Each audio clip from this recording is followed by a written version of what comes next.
Assalamualaikum guys. We meet again for this week. This week I would like to introduce you still in the chapter 5, which is the function, but today is the part 2.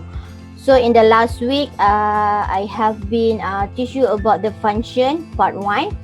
So this is the continuous from last week topic. So next, of course guys, learning outcome, what you got after you done this topic. First, you should be able to learn about standard, or we call it as the predefined function, and discover how to use them in the program. So these objectives, I hope that you can achieve it, because this predefined function I have been told you last week. Okay, so today I would like to introduce you about the user-defined function. Okay, so today is all about the user-defined function. What does it mean about the value returning function, including actual and formal parameter. Okay, so this is the learning outcome. So next is, before I go further to today's topics, okay, so I would like to recap back about the user-defined function that you have been learned last week. So remember guys, when we talk about the function, what does it mean? So the definition of function can efficiently break down large program into smaller one, as they can divide problem into sub-problem, or we call it as the modules. So remember, the other name of the function we can call it as the module. So using function, you can divide each function based on their specific task. For example, you want to solve problem to find the maximum of 3 number. Before I introduce the function, you will put all the tasks to find the 3 maximum number, you will put inside the integer main. So all the process integer main will execute it. But after I introduce the function, you need to put that problem into one function. So we can create one function to solve that problem. So that function will focus on how to find maximum of 3 number only. Okay, so remember, when we talk about the function will focus on their own specific task. Okay, in order to create the user-defined function guys, a programmer must satisfy 3 requirements, or we call it as the element in the function. I hope that you still remember what is the 3 requirement or element that we need to use before we create our user-defined function. Remember, user-defined function is you yang create function ini, or we call it as the programmer that want to do one program. So first requirement that you need to put before you create the function, first you need the function prototype. Okay, this we call it as the function prototype. So what does it mean about the function prototype? The other name of the function prototype is we call it as the function declaration. Okay, next element we need to put the function call. If you don't call the function, so how did the integer main know? If you don't call the function, how did the integer main know what kind of function that you need to solve that problem? So function call is very important for you to create a user-defined function. And the last one is the function definition. Function definition, what does it mean? Function definition is the function itself, the body of function that contain all the specific tasks that you want use it to solve the programming problem. Okay, so remember. Okay, so next, user-defined function in C++ are classified into 2 categories of functions. So remember, we have a 2 categories of function. First, we have the value returning function, and the second one is the void function.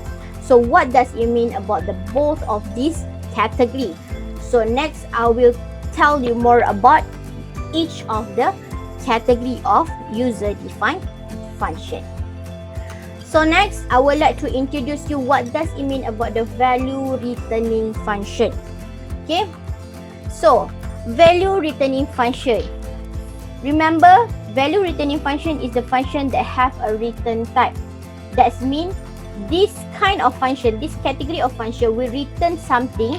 Okay, this will return something to main. What is the something? Is it the value? So this function will return a value of the specific data type using the return statement. Remember, value returning function, it will consist of the return statement. So using the return statement, we can return something, or we can return a value to the integer main. So a function which type is, so this value returning function, we can declare it as the data type integer, or char, double, or float. Okay, and must return value to the function cont. A function can only return one value at a time, so this is very important. When we talk about the value returning function, it can return only one value at a time. Okay, so remember, dia hanya boleh return satu value dalam satu masa sahaja. Jangan nanti saya tengok tiba-tiba function tu boleh return more than one value. Dia menggunakan return statement. Okay, remember, if you use the return statement to return something to the integer main, it can only return only one value at a time. So miss, if the question asks you to return more than one value, okay, how we can solve that? So there is a way how to return more than one value at the integer main. So next week I will tell you more about that. Okay, so the syntax to return a value, so this one. This is the syntax, the very important syntax that represent the function is the value returning category. Okay, based on this syntax. So remember, how do you know that function is value returning or void function? So value returning function, if you can see inside the function definition, it consists of the return expression. That means that function is under category of value returning function. And the other more is, if you can see the function declare as the integer or char or double or float, so that means that is the category of the value returning function. So it says that an expression can be in the form of value that match with their type of identifiers.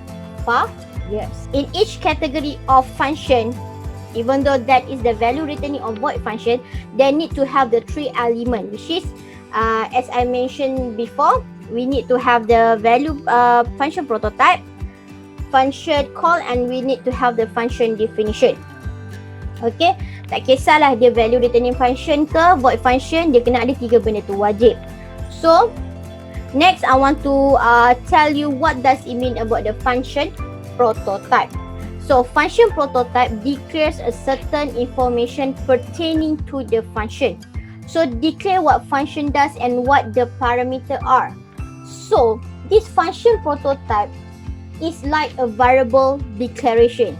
The function of the prototype ni sama dengan variable declaration, which is we need to declare first before we want to use it inside the program. So that's mean about the function prototype, declaration of the function. So the other name of the function prototype is declaration of function. Okay, so we need to declare what function does and what the parameters are. A function must be declared before it is called. So remember, this is very important. You need to declare first before you want to call it. Same with the variable. You need to declare first before you can use it. So same, right? Same with the variable declaration. So remember, a function prototype has the three parts. First, we have the return type. So return type is the data type of that function. Whether we want to declare it as the integer, float, double, char, or char star. So char star is for the char that have the size. Okay, this is how we declare function if the function use the char that have the size. Next part, of course, its name. So you need to have the name identifier. So remember, when we talk about the identifier must represent what you want to solve. Okay, same with the variable. The identifier of variable is what you want to store inside the memory. So for this function, you need to name it as the what the function do, what the task that function do. So name. So remember to name the function. Okay, you need to remember back the rule of the identifier. Next, it's parameter. So variable within the function. So this is the parameter. Usually we use the parameter to send the value from main into the function. Okay. So next, this is how the function prototype looks like. This is the syntax of the function prototype. As you can see, first you need to have the return type. So data type, function name, and you need to parameter list. So this one for the function prototype parameter list, remember only the data type for the variable are required in the parameter list. Remember, you need to put only the data type, not all the full variable. If you want to send something into the function, if you want to send integer num, okay, so this you declare it as the integer num. However, in function prototype, you just put this data type only, this variable data type only. Okay, remember. So this statement is placed after hashtag include IOStream and other header. If you have the predefined function, after you declare all the predefined function, and after you declare using namespace std, after that you need to put the function prototype. So function prototype must be put before the function main. Okay, before you declare integer main. Okay, so this is how the function prototypes looks like. Okay, next, prototype must match function definition. Okay, for example, if we have the function definition, if we have the function, we declare it as the double max, double x, double y, double z. So this is, we call it as the parameter. Okay, ini adalah function dia. Ini function prototype. So prototype must match function definition, means that whatever you write in here, you need to write it back at the function prototype. Okay, as you can see, if you declare your function definition as a double max, so in function prototype also you need to follow it. Okay, if you have the parameter, if you have the 3 number of parameter inside the function definition, so function prototype also have the 3 parameter. However, remember back. Okay, remember back this one. Okay, only the data type for the variable are required in the parameter list. So as you can see in the function definition, it's declared as a double x, double y, double z for the parameter. However, for the parameter inside the prototype, you just need to put the data type only. So this is the meaning. Okay, so this is the meaning of that notes before. Okay, we just put the data type only. Okay, miss, if I declare it as integer, so remember, prototype must match function definition, so you need to put the integer also in here.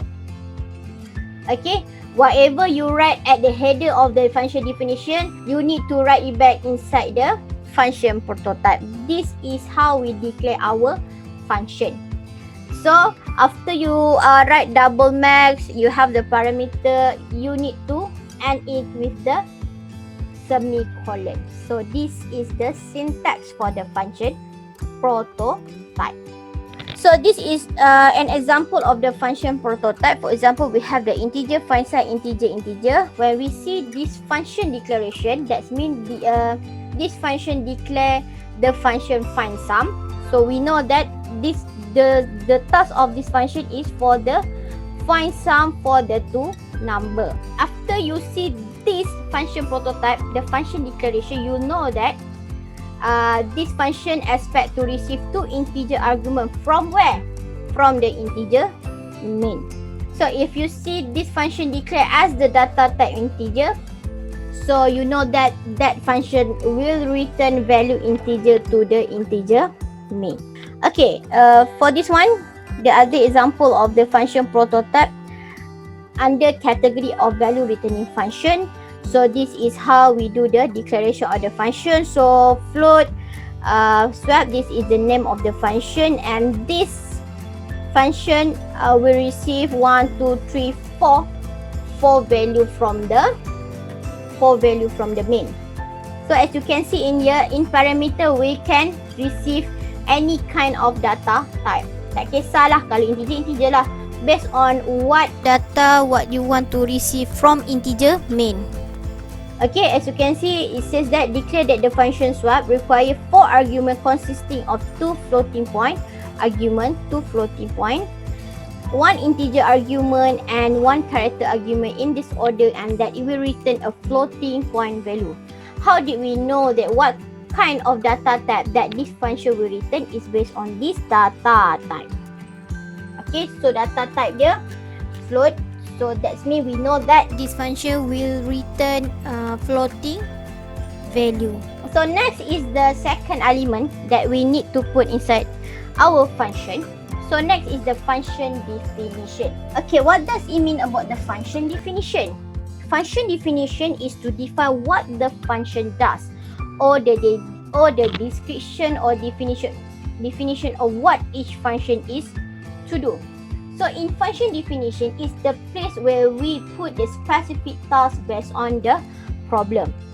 Okay, as I mentioned before, if we want to solve a problem on how to find the 3 maximum number, so the task to solve the problem we need to put inside the function definition. So is it in our program we can have more than one function? Of course, we can have many functions in our program. It based on what kind of programming problem that we want to solve. Okay, so as you can see in here, it says that comprises the sequence of statements that will be executed each time the function is invoked. A function definition cannot be called unless the function is declared. So remember, first we need to declare our function. Next, we need to put the function definition. Okay, integer main can't call it this function definition if you forgot to declare it first. When we talk about the declare, that means you need to write the function prototype. So next, the function prototype and the function definition must agree exactly on the return type, the name and the parameter. As I mentioned before, what you write inside the function definition, you need to write it back the same return type, the same name, the same parameter at the function prototype. So that is mean about this point. Okay, you need to exactly. Maksudnya, apa yang awak tulis dekat kepala function definition ni, itu yang awak salin balik dekat function prototype. So, the only difference between the function prototype and the function header is a semicolon. As you can see before in here. Okay. So, this is the differentiate between the function prototype and function definition. Okay. The differentiate between function prototype and function definition is only this one. The data type, the name, the parameter is same. However, the difference between both of these is this one. For function prototype, you must end it with the semicolon. However, for the function definition, you no need to put the semicolon. Okay, remember, this is the difference between both of it. Okay, the function definition consists of the function header and its body. Means that function definition have the header and its body contain all the statement that you need to solve the problem, or we call it as the task. Okay, the task to solve the problem. Okay, the header is exactly like the function prototype, mesti sama. Okay, except that is contain no terminating semicolon. Ni different dia. Okay, the header mesti sama. Okay, apa yang you tulis dekat kepala function, itu yang awak copy dekat function prototype. Okay, ada orang tanya saya, Miss, kalau saya buat function definition, later baru saya buat function prototype, is it okay? Okay, tak ada masalah. Okay, you tinggalkan after you buat, after you write using namespace std. If you not sure what kind of function that you need to write inside your program, so you can leave it blank first. Okay, tinggalkan kosong dahulu kat bahagian tu. Later, you can fill it based on the function definition that you have done right inside your program. So this is how we write our function definition. So first, you need to have the return type. Okay, if the question asks you to return something to the main, that's mean that function definition is under category of the value returning function. If the value returning function, you should have the return type. What kind of return type means? It can be anything, any data type. It can be the integer, it can be the double, float, char. Later I will tell you how we can know the data type of this function definition. After you write the return type, the second thing that you need to write is the function name. So remember, function name must be represent what kind of specific task that function will solve. Okay, jangan you pergi letak function name x, y, z, no. Okay, ataupun kalau function tu untuk kira summation of two number, you need to name it as the find sum. Nama tu melambangkan apa yang dia buat. Okay, followed by the parameter list. Parameter list ni based on the what kind of data that this function need. For example, if this function want to find the 3 maximum number, okay, dia nak cari maximum number untuk 3 nombor. So, apa data yang diperlukan daripada main? Sebab main yang akan minta data itu, betul tak? So, main kena hantar data itu. So, what kind of data yang dia nak?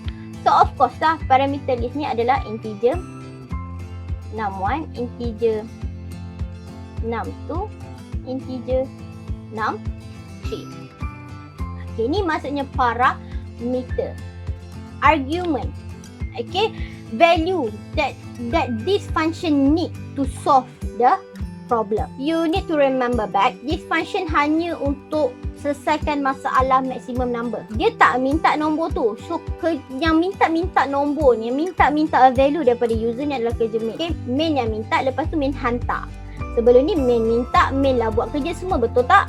So, sekarang main minta and dia hantar je. Macam bos, apa data yang dia perlukan bekerja, dia bagi macam tu. Macam tu lah, itulah kerja function. Okay, after you write the header, function header, so next you need to open the curly braces. Okay, you need to open the curly braces because we want to put the all executed statement, all the written statement that we need to solve the problem.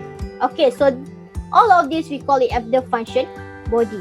So remember, if the question asks you to write the function definition under category of the value returning function, you need to have the return statement. Okay, so return type is also called the data type of function type. Function definition.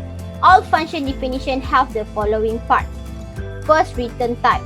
The return type is the data type of the value that is sent from the function. Okay, macam mana kita nak tahu what kind of data type that we need to declare inside our function definition? So remember, return type ni is based on the value that you want to return to the main. Okay, contohnya macam ni lah. Okay ni, return statement ni. Kalau you declare kat sini, contohnya dia nak maximum 6. You declare it as the integer max. Okay, for example. So you need to return max into the main function. So you write like this, return max. Apa maksud return type is also called the data type of function type? Maksudnya sekarang, return type of this function definition bergantung kepada return ni, return statement ni. Kalau you tengok, dia return max kan? So, max ni awak declare dia sebagai data type apa? So, as you can see in here, I declare it as the integer. So, automatically this function is data type integer. Itu masuk return type. Return type based on the data type of the value that you want to return it back to the integer main. Tengoklah, kalau char kat sini, char lah sini. Kalau you return grade, jenis dia char, ni pun char. Ingat, ini return type ni berdasarkan data type of the return statement. Function name, descriptive name of the function. Function name follows same rule as a variable, as I mentioned before. Parameter list, a list of variable containing value being passed to the function from where parameter list comes from integer main. Okay, remember. The parameter list is come from the integer main. Next, we have the function body, a set of statements that perform the function task enclosed in a set of the braces. Please remember, if you write the function definition, you need to put the open curly braces and close it with the curly braces also. So we want to make sure all the tasks we put inside the body of that function. Okay, next. So next is show how to write our function definition, the syntax. Okay, first, okay, this is the example 1. First, you need to write the return data type. Next, followed by the function names, and follow it. Next, we will follow with the parameter list. Okay, remember, the header function definition don't have any semicolon. The function that have the element function that have the semicolon is only the function prototype.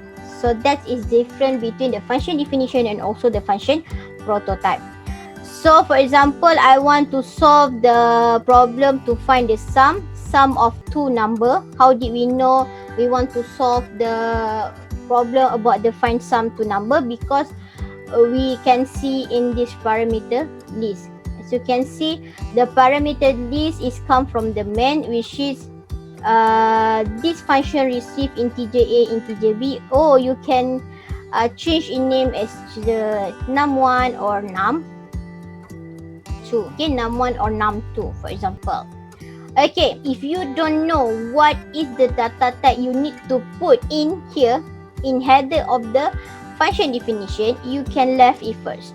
Okay, you tak payah tulis dulu. Kalau you blur, tak tahu apa data type yang function ni guna, you tinggalkan dahulu.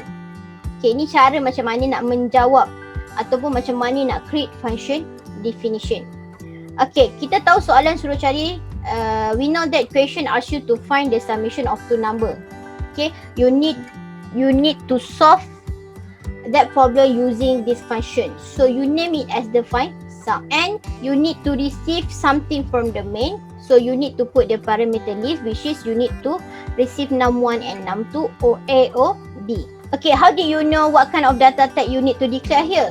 It based on the function main. In the function main, if you declare num1 as the integer, num2 as the integer, so in here also in the parameter list also must follow that data type. You can ikut data type tu based on apa yang you declare dekat main. Kita nak cari sum. Okay, and the question asks you to return sum into the main. So first we need to declare first the return value. So in here I declare it first and then I do the process. Kalau you tak nak buat macam ni, you boleh guna macam ni. First you declare it first as the integer sum. You declare it first. Sebab sum yang kita nak return to the main. Next you do the process sum equal A plus B.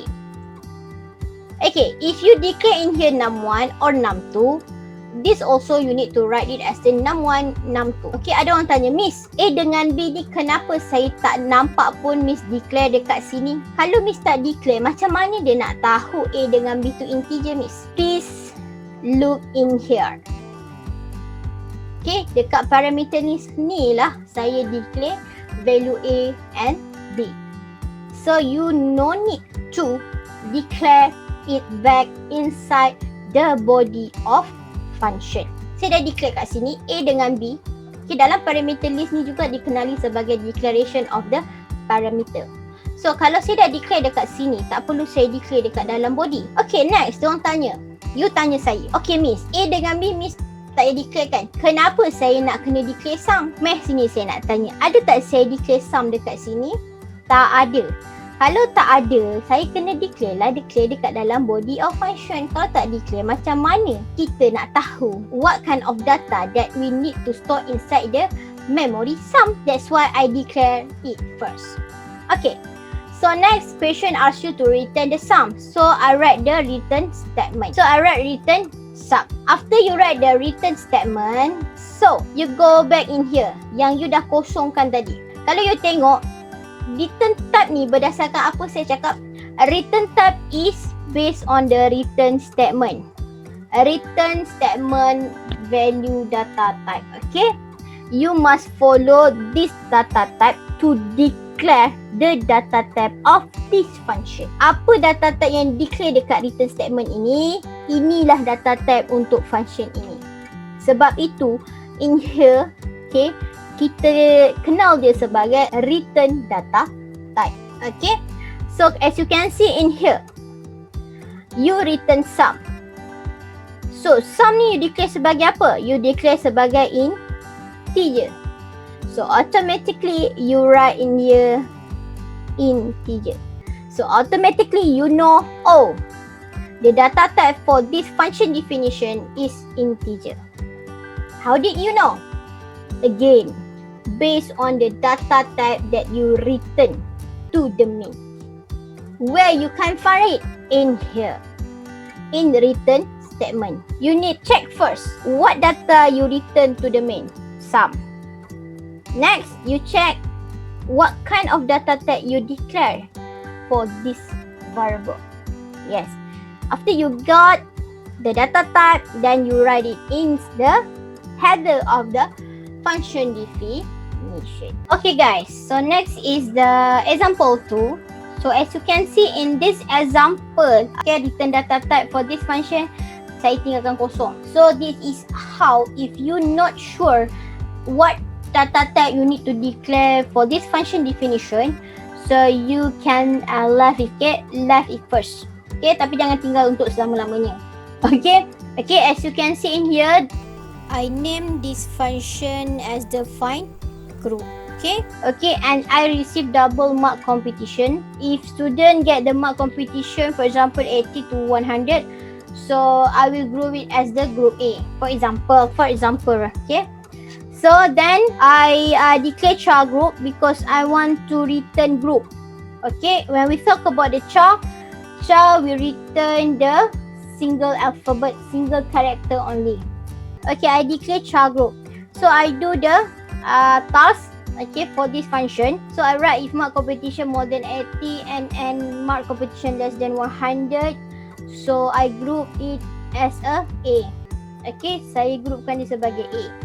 And then continue lah sampailah berapa banyak yang you nak. Okay, and then I return group. Okay guys, as you know, this value returning function will return group to the main. Okay, so based on this return statement, automatically I know what is the data type for this function. So first, how did we do that? First, you see return statement. So I want to return group to the main. So group I declare as the char. So that's why this function definition I write the data type as a char. Okay, itu cara macam mana kita nak bagi data type for the function definition. Okay, so macam itulah, cari kat return statement dulu, tengok dia return apa, you return apa. Lepas tu you tengok balik, you return dia sebagai you declare dia sebagai apa. Kalau char lah kat sini. Okay, very easy. Okay, where you put this function definition? Okay, function definition you need to put it after you close your main function body. Okay, you kena letak bawah function main. Lepas you tutup curly braces of function main, lepas tu baru you write all the function definition. So next is function call. What does it mean about the function call? Calling the function or invoking the function.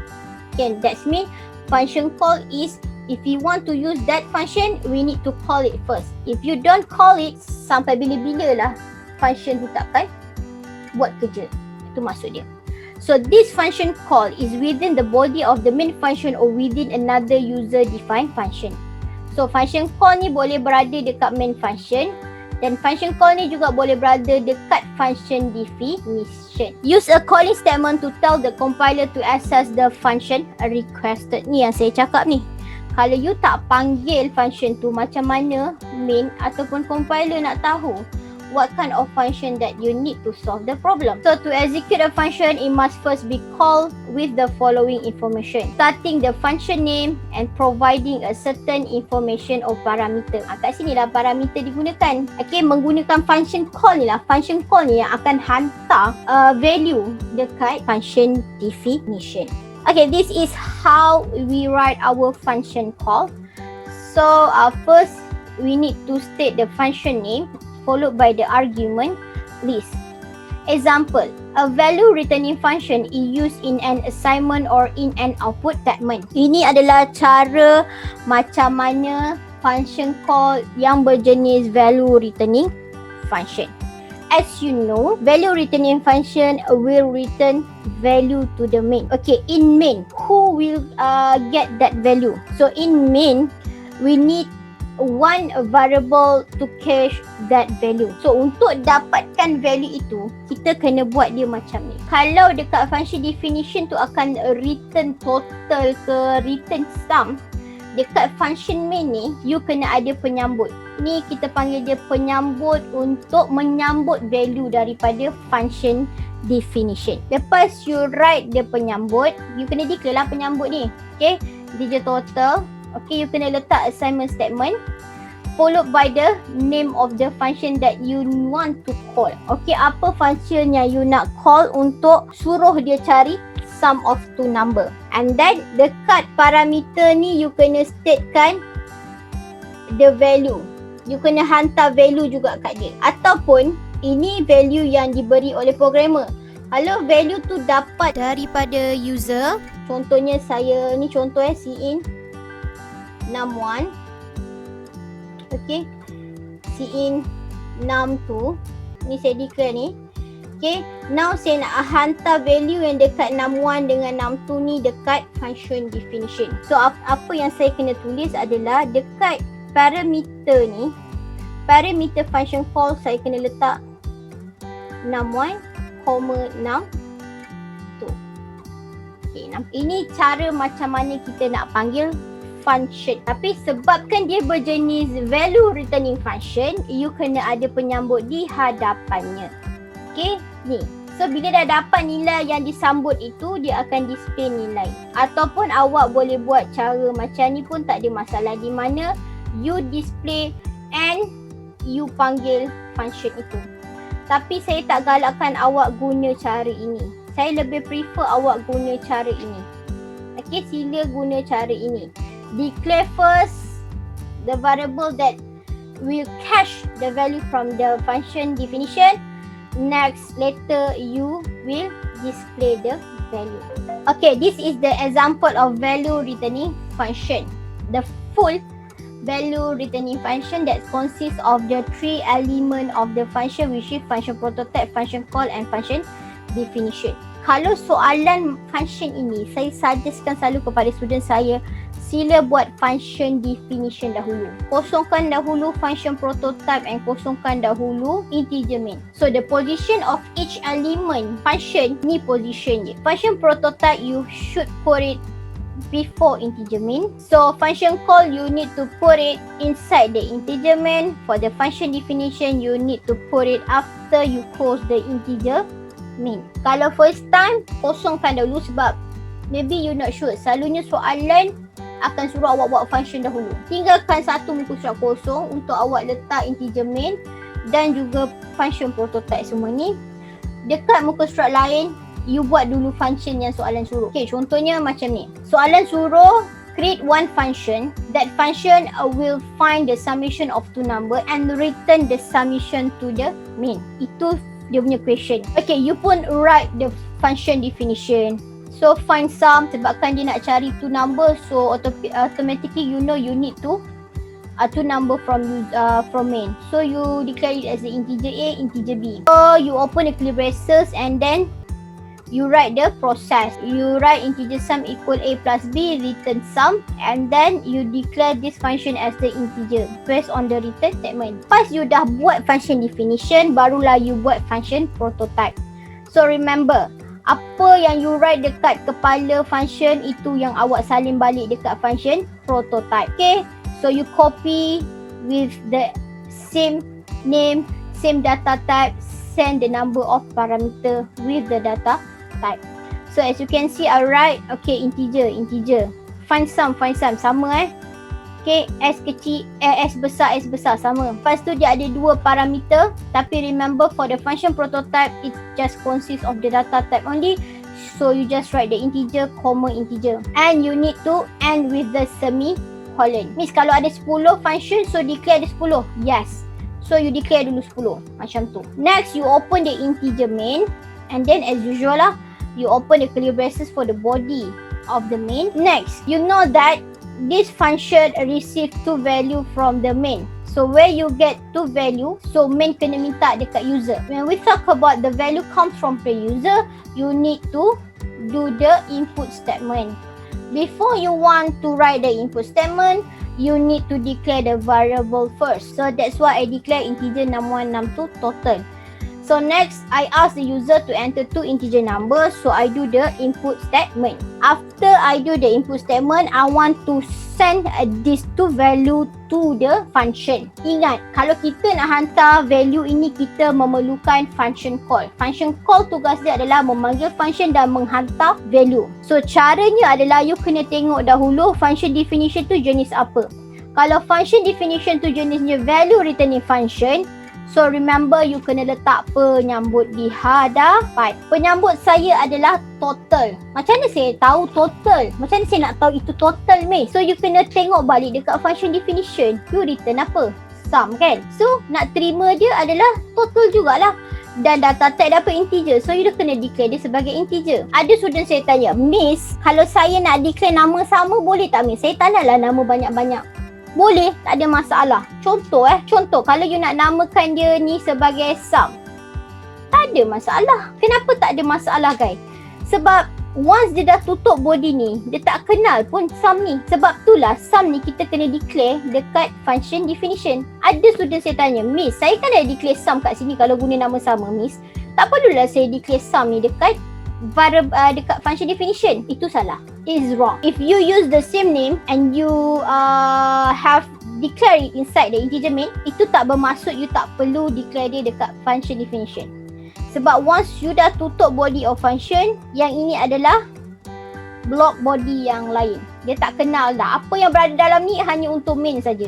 Apa yang berada dalam ni hanya untuk find sum saja. Itu maksud dia. So contohnya saya nak guna sum. Boleh, tak ada masalah. Okay, so sum penyambut dia gunakan assignment statement. Ini adalah function call. Okay, function call ni saya nak ingatkan beberapa tips kat sini. You kena nama, you hanya panggil nama variable saja without jangan letak data type kat sini. Tak ada data type, panggil nama saja.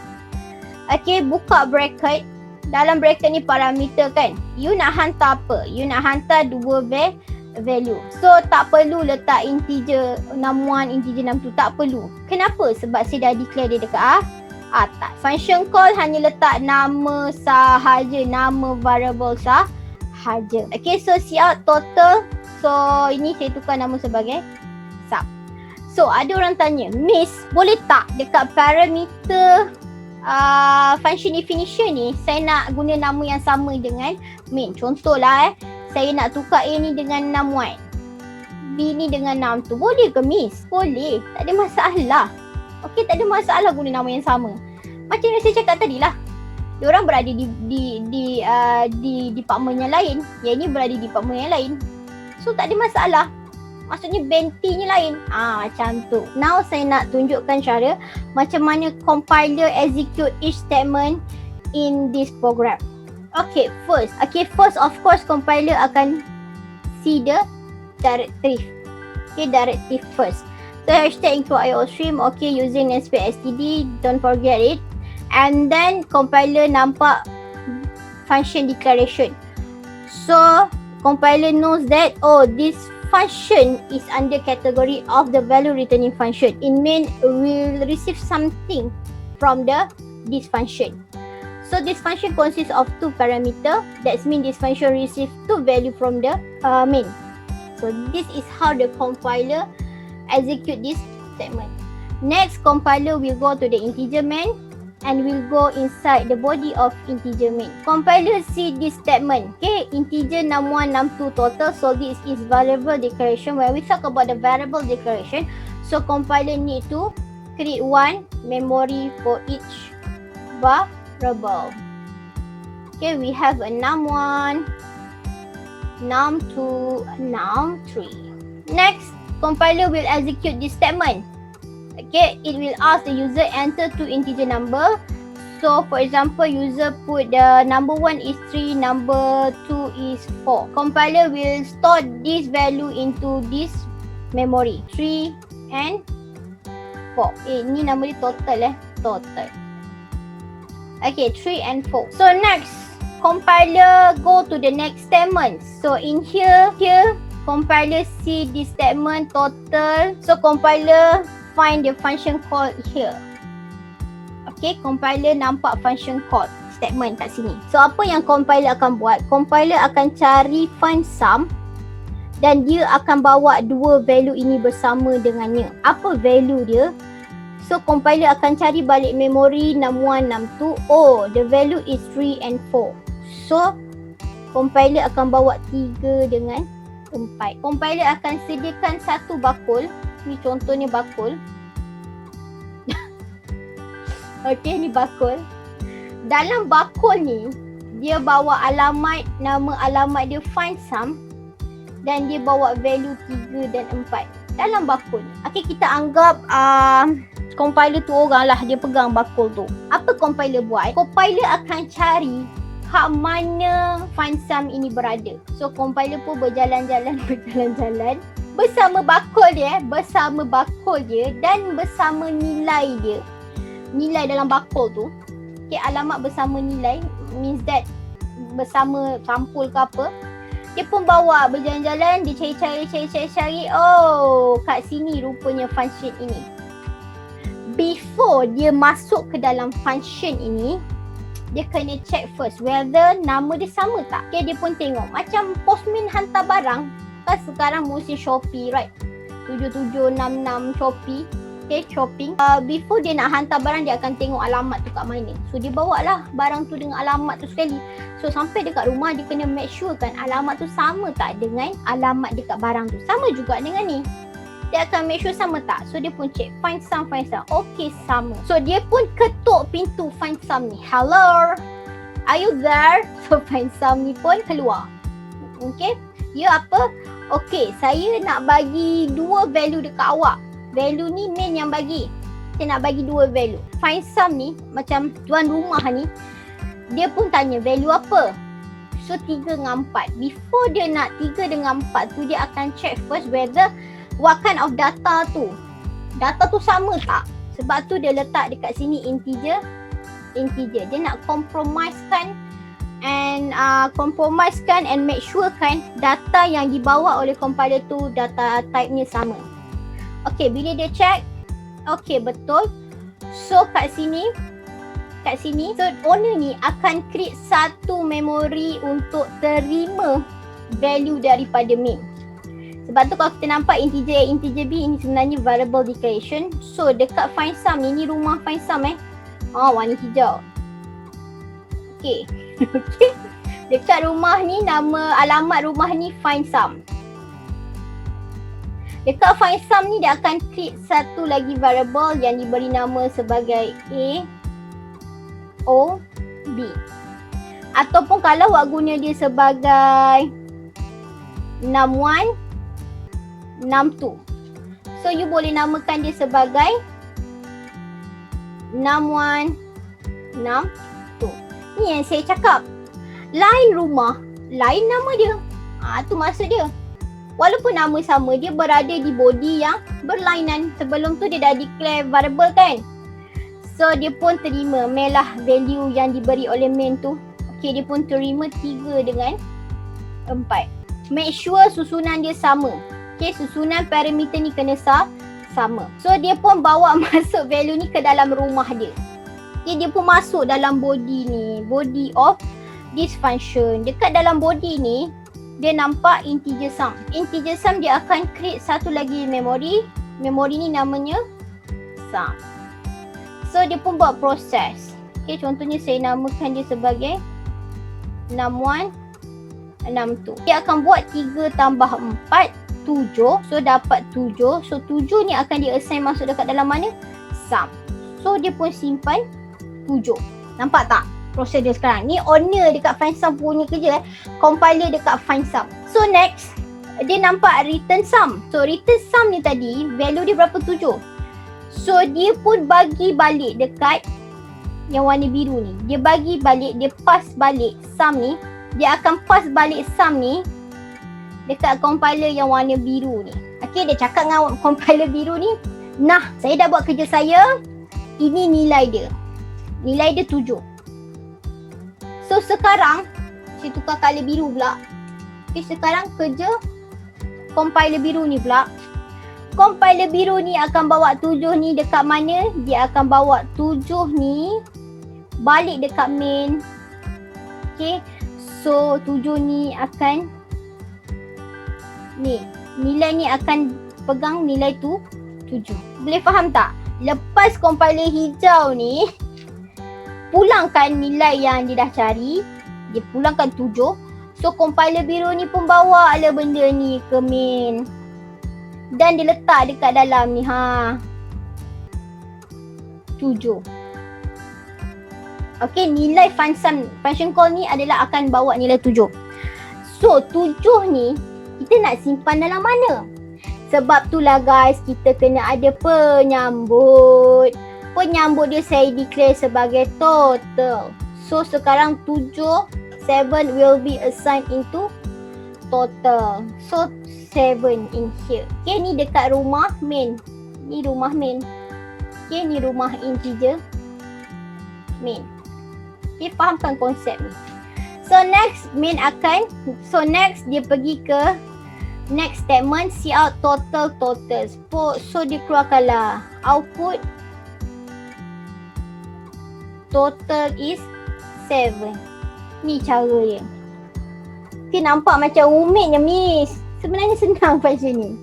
Okay, very easy. Boleh nampak tak macam mana compiler proses dia? Itu saya buat cerita lah.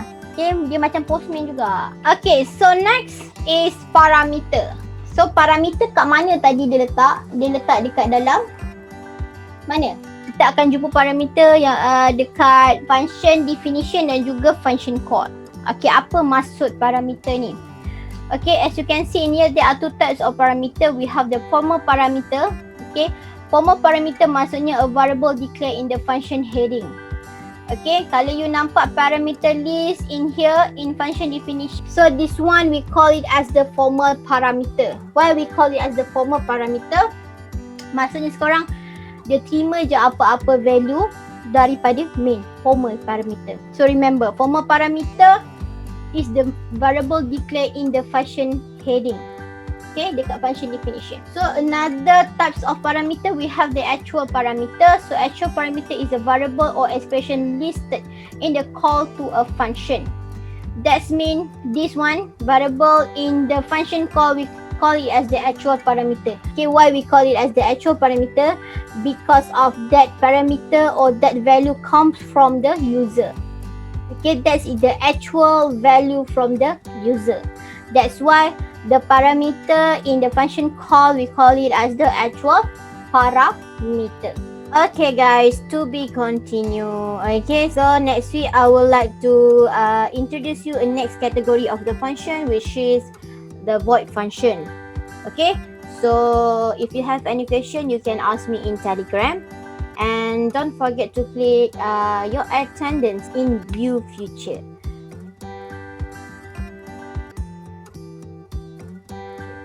Okay, so that's all for today's classes, and don't forget to do tutorial that I have been given you in DCR.